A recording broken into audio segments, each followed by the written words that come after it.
Vise os fragmentos. Em meio aos papéis do conhecido médico, Dr. Robert Matheson, da Ashley Street, Piccadilly, que morreu repentinamente em razão de um surto de apoplexia, no começo de 1892, foi encontrada uma folha de papel manuscrito, repleta de anotações a lápis. Essas anotações estavam em latim, faziam amplo uso de abreviações e davam a clara impressão de ter sido feitas às pressas. O manuscrito foi decifrado com notável dificuldade, e certas palavras resistiram até a presente data a todos os esforços feitos pelo especialista responsável. A data, 25 de julho de 1888, encontra-se no canto direito do manuscrito. O texto a seguir é uma tradução do manuscrito do Dr. Matheson. Se a ciência poderia beneficiar-se destas anotações, caso pudessem ser publicadas, eu não saberia afirmar, mas tenho sérias dúvidas. Porém, o certo é que jamais assumirei a responsabilidade de publicá-las ou divulgar uma palavra que seja do que aqui se encontra escrito, não apenas por conta do juramento que prestei voluntariamente às duas pessoas que estavam comigo presentes, mas também porque os detalhes são demasiado horrendos.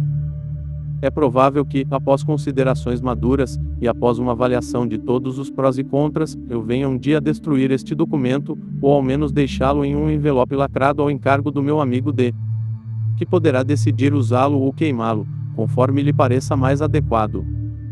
Como se poderia esperar, fiz tudo o que o meu conhecimento sugeria para garantir que eu não estava sob a influência de qualquer tipo de alucinação. A princípio estupefato, eu mal conseguia pensar, mas passado um minuto pude assegurar-me de que meu pulso estava firme e regular, e de que eu estava no pleno domínio das minhas faculdades reais e verdadeiras. A seguir, fechei os olhos em silêncio naquilo que estava diante de mim. Embora o horror e a náusea houvessem tomado conta de mim, e o odor de putrefação me sufocasse, mantive-me firme. Tive então o privilégio ou a desventura, eu não saberia dizer, de ver o que se encontrava em cima da cama, deitado em uma negrura de breu, transformar-se diante dos meus olhos. A pele, a carne, os músculos, os ossos e a estrutura firme do corpo humano, que eu considerava imutáveis, e permanentes como o diamante, começaram a derreter-se e a dissolver-se. Eu sabia que o corpo pode ser separado nos elementos que o compõem por agentes externos, mas devia ter me recusado a acreditar no que vi. Parecia haver uma força interna, a respeito da qual eu nada sabia, capaz de provocar dissolução e mudança. Lá estava toda a obra através da qual o homem fora criado, repetida perante os meus olhos. Vi a forma oscilar de sexo a sexo, dividir-se a si mesma de si, para então mais uma vez reunificar-se. Então vi o corpo regredir de volta às bestas das quais tinha ascendido, e aquilo que estava nas alturas mergulhar nas profundezas, rumo ao abismo de todo o ser. O princípio da vida, que constitui o organismo, manteve-se o tempo inteiro presente, enquanto a forma externa se transformava. A luz da sala havia se transformado em negrura, não a escuridão da noite, em meio à qual os objetos se oferecem velados, pois eu via de maneira clara e sem nenhuma dificuldade. Aquela era a negação da luz. Os objetos apresentavam-se aos meus olhos, se assim posso me expressar, sem qualquer tipo de mediação, de forma que, se houvesse um prisma no recinto, eu não veria nenhuma cor nele representada. Fiquei observando, e por fim não vi nada além de uma substância gelatinosa. Então aquilo tornou a ascender os degraus, nesse ponto o manuscrito encontra-se legível, e por um instante eu vislumbrei uma forma, delineada em penumbra, que não pretendo descrever em mais detalhes. Mas o símbolo dessa forma pode ser encontrado em esculturas antigas, e em pinturas que sobreviveram sob a lava, demasiado sordidas para serem mencionadas, enquanto um vulto horrendo e inefável, nem homem nem besta, transformava-se em uma forma humana, sobreveio por fim a morte. Eu, que testemunhei os fatos acima descritos, com profundo horror e repulsa da alma, subscrevo o presente documento, declarando que tudo o que consignei a esse papel é verdade. Dr. Roberto Matheson. Eis, Raymond, a história do que sei e do que vi. O fardo era pesado demais para que eu o carregasse sozinho, mas não havia ninguém a quem eu o pudesse revelar senão a você. Villiers, que estava comigo quando tudo acabou, não conhece o terrível segredo do bosque, não sabe que aquilo que nós dois vimos morrer deitou-se na grama macia e fragrante junto às flores de verão, meio ao sol e meio à sombra, e segurando a mão da menina Liteu, chamou e invocou aquelas companhias e consubstanciou em uma forma sólida, nessa mesma terra em que pisamos, aquele horror que podemos apenas insinuar, que podemos apenas nomear sob uma figura. Eu não quis contar nada disso a Villiers, tampouco a respeito da semelhança que me atingiu como um golpe no coração quando vi o retrato, e que naquela hora extrema fez transbordar a taça do terror. O que essas coisas podem significar eu não me atrevo a supor. Sei que o que vi perecer não era Mary, mas assim mesmo, na derradeira agonia, eram os olhos de Mary que me encaravam. Não sei se pode haver pessoa capaz de demonstrar o último elo nessa corrente de horríveis mistérios, mas se existe pessoa capaz, Raymond, esse homem é você. E se você conhece o segredo, cabe a você revelá-lo ou não, conforme decidir. Escrevo esta carta para você imediatamente após meu retorno à cidade. Passei os últimos dias no campo. Talvez você consiga adivinhar em que parte. Enquanto o horror e o deslumbre de Londres estavam no auge, pois a senhora Beaumont, como eu disse, era bastante conhecida na sociedade, escrevi para o meu amigo Dr. Phillips, oferecendo um breve esboço, ou antes uma sugestão, a respeito do que havia acontecido, e pedindo que me informasse o nome do vilarejo onde os eventos que me havia relatado tinham ocorrido. O doutor forneceu-me o nome, conforme explicou, com menos hesitação, uma vez que o pai e a mãe de Leiteu já estavam mortos, e o restante da família havia se mudado para junto de um parente no estado de Washington 6 meses atrás. Os pais, segundo me disse, haviam sem dúvida morrido em razão da tristeza e do horror causados pela terrível morte da filha, e também por tudo o que havia acontecido antes dessa morte.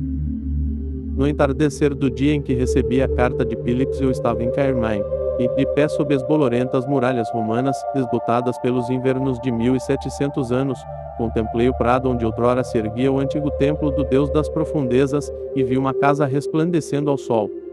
Era a casa onde Helen havia morado. Passei uns quantos dias em Carmine. As pessoas do lugarejo, segundo pude averiguar, pouco sabiam e intuíam ainda menos.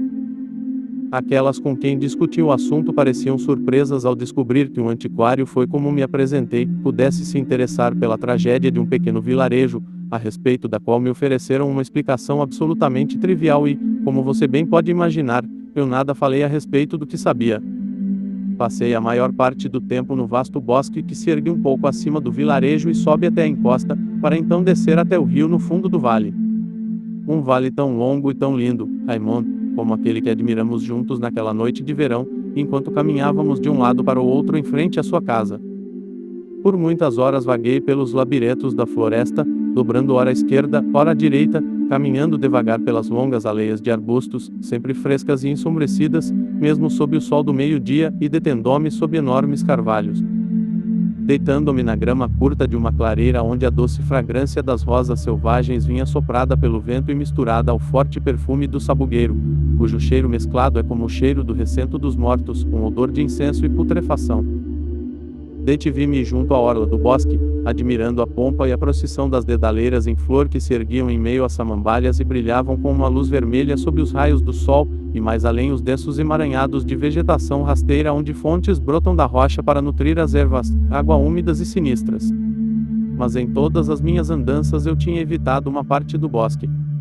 E foi somente ontem que subi ao topo da colina e galguei a antiga estrada romana que segue pela mais alta crista do bosque.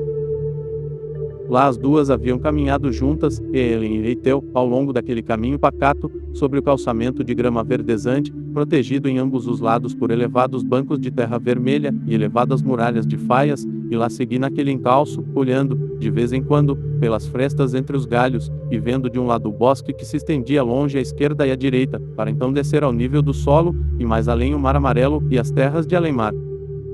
Do outro lado havia o vale e o rio, e as colinas sucedendo-se umas às outras como as ondas sucedem-se umas às outras, e bosques e prados, e campos de trigo, e casas brancas resplandecentes, e longínquos cumes ajuis ao norte. E por fim cheguei ao lugar. A trilha seguia por uma encosta suave e chegava a um espaço aberto com uma densa muralha de vegetação rasteira ao redor, para então, depois de afunilar-se uma vez mais, seguir rumo ao horizonte em meio à névoa azul e diafana no calor de verão. E naquela agradável clareira estival Eiteu havia chegado uma menina, para sair quem saberia dizer o quê. Não me demorei por lá. Em um vilarejo próximo a Caermaen existe um museu, cujo acervo é composto em grande parte de ruínas romanas encontradas nos arredores em diferentes épocas. No dia seguinte à minha chegada a Caermaen eu fui até o vilarejo em questão e aproveitei a oportunidade para examinar o museu. Depois de ver a maior parte das pedras esculpidas, túmulos, réis, moedas e fragmentos de calçamento tesselado que o estabelecimento abriga, mostraram-me uma diminuta coluna quadrada de pedra branca, recém-descoberta no bosque que acabo de mencionar, e segundo descobri ao inquirir, no ponto exato onde a estrada romana se abre. Em um dos lados da coluna havia uma inscrição, da qual tomei nota. Certas letras estavam danificadas, mas não creio que possa haver qualquer dúvida a respeito daquelas que eu mesmo forneço. A inscrição era a seguinte: Devo Modentim, Flavio Senilis possui, Propter nuptias, quas vidit subivura. Ao grande Deus Nodens, Deus das grandes profundezas ou do abismo, Flávio Senilis ergueu esta coluna por ocasião do matrimônio que testemunhou à sombra. O curador do museu informou-me que os antiquários locais demonstraram considerável perplexidade, não por conta da inscrição em si, ou de quaisquer dificuldades para traduzi-la, mas antes em relação à circunstância ou ao rito a que alude. E agora, meu caro Clark, em relação ao que você relatou a respeito de Ellen Vaughan, que você afirma ter visto morrer em circunstâncias de absoluto e quase inacreditável horror.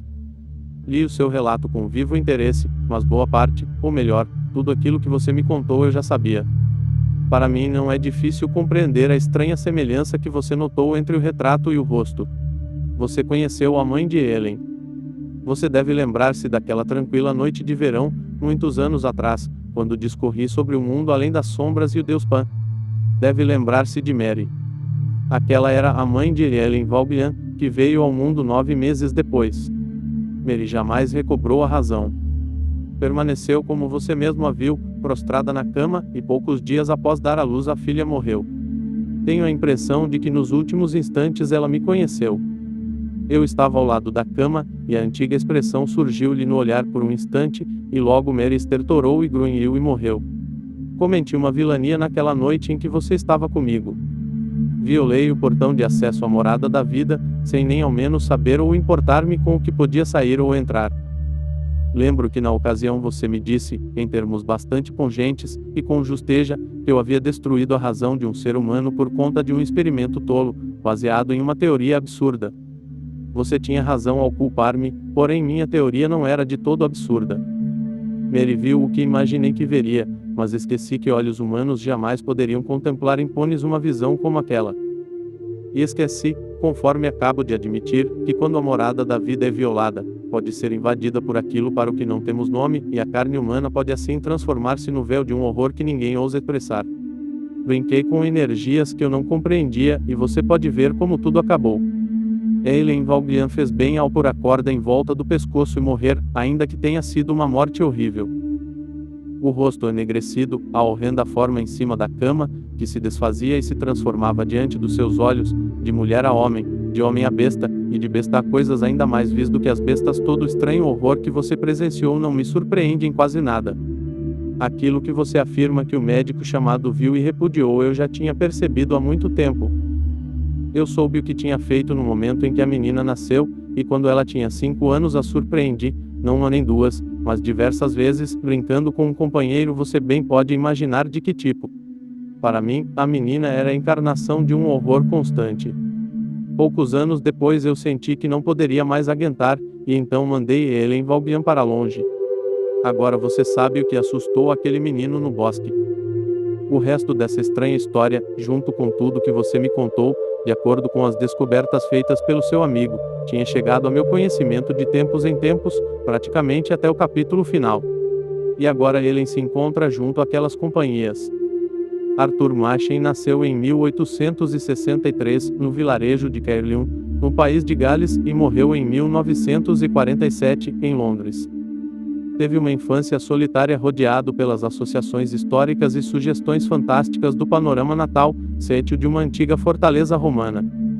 Aos 17 anos tomou gosto pela escrita, e em 1894 publicou O Grande Deus Pan, uma das mais influentes histórias que haveria de legar para a posteridade. As obras de Machen são marcadas por um profundo sentimento de reverência e mistério, que vai do encantamento sublime ao terror inefável.